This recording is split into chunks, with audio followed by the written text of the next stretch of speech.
La profase temprana es cuando los centrómeros se han duplicado. La cromatina se está condensando dentro de los cromosomas y la envoltura nuclear se está fragmentando.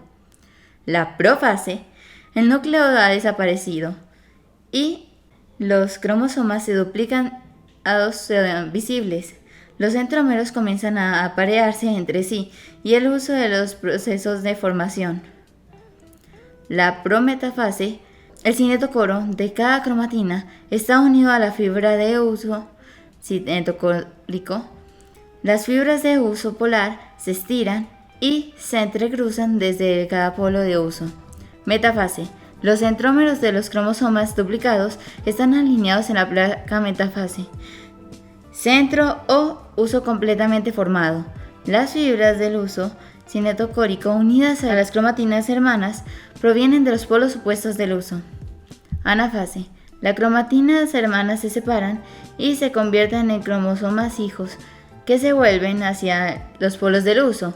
De esta forma, cada polo recibe el mismo número de información y clase de cromosomas que su madre. Telofase.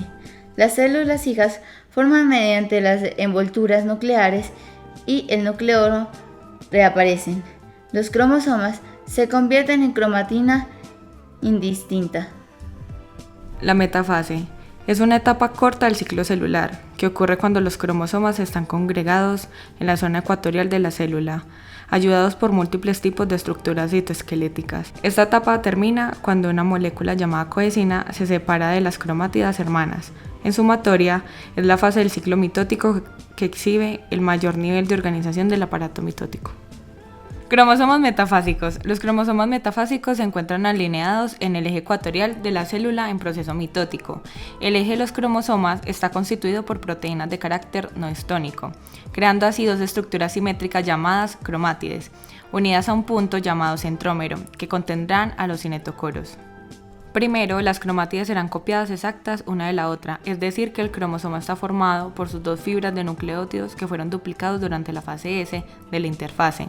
Así pues, este ducto estructural se unirá a un punto llamado centrómero, lugar donde se da la constricción del cromosoma y donde se ubican los cinetocoros, complejos proteicos especiales a los que se anclan los microtúbulos del aparato mitótico y mantienen la integridad cromosómica durante la mitosis. La condensación de la cromatina interfásica se da para dar los cromosomas más compactos de las células mitóticas. Es un suceso clave de la mitosis. Esto permite el desplazamiento de los cromosomas sin romperse o sufrir algún daño mayor. Al llegar al ecuador, estos deben estar alineados correctamente o la mitosis no continuará. Uso mitótico. Los microtúbulos cinetocóricos son los microtúbulos asociados directamente al par de cromátidas hermanas. Se forman a partir de dos cinetocoros unidos a cada cromosoma, con el extremo positivo unido al centrosoma y el negativo directamente unido al cinetocoro. Los microtúbulos polares son un tipo de microtúbulos con una carga positiva orientada al uso mitótico y una negativa orientada al centrosoma. Gracias a este tipo de polaridad pueden entablar una estrecha relación con los microtúbulos cinetocóricos. Los microtúbulos astrales interactúan con la superficie celular y brindan estabilidad a todo el sistema mitótico. Las kinesinas con su actividad ATPásica repulsan los microtúbulos polares antiparalelos entre los centrosomas, generando una fuerza que tiende a distanciar más los dos polos del aparato mitótico, formando así el complejo mitótico de la metafase. Dentro del uso mitótico existen proteínas fundamentales que regulan la actividad y la relación de diferentes tipos de microtúbulos.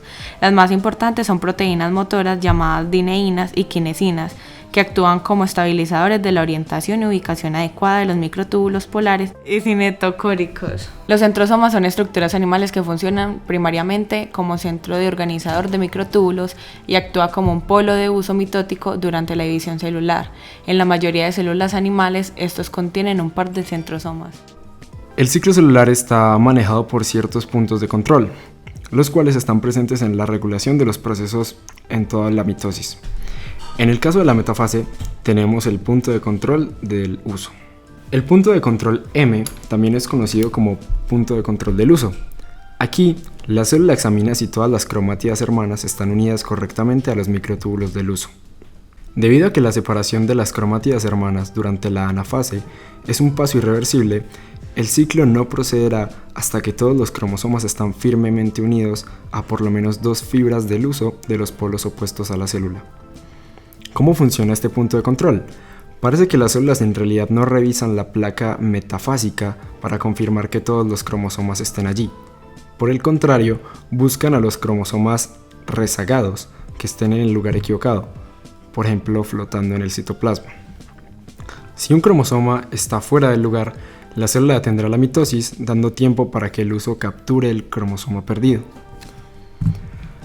A nivel general, lo que sucede cuando se da la señalización a partir de los puntos de control es que las señales externas e internas accionan vías de señalización dentro de la célula que activan o inactivan un grupo de proteínas centrales que impulsan el avance del ciclo celular. Como mencionamos con anterioridad, la presencia de un solo cromosoma no alineado es suficiente para inhibir la activación del proceso de la separación de las cromatías hermanas, complejo promotor de la anafase. El complejo proteico MADBUB es el encargado de inhibir este proceso. Cuando esto sucede, se da la degradación de la ciclina B, lo que a su vez produce una desactivación de la MPF. En caso contrario, una vez todos los cromosomas están alineados, se da lugar a la activación del complejo promotor de la anafase. Esto se debe a la degradación proteolítica de una proteína llamada SCC1, que no está catalizada directamente por el complejo promotor de la anafase, sino que este degrada una proteína reguladora denominada PDSI, que activa otra proteína llamada ESP1, que lleva a la proteólisis de la coenzima SCC1. La rotura de esta rompe la unión entre las cromatinas hermanas, permitiendo su segregación.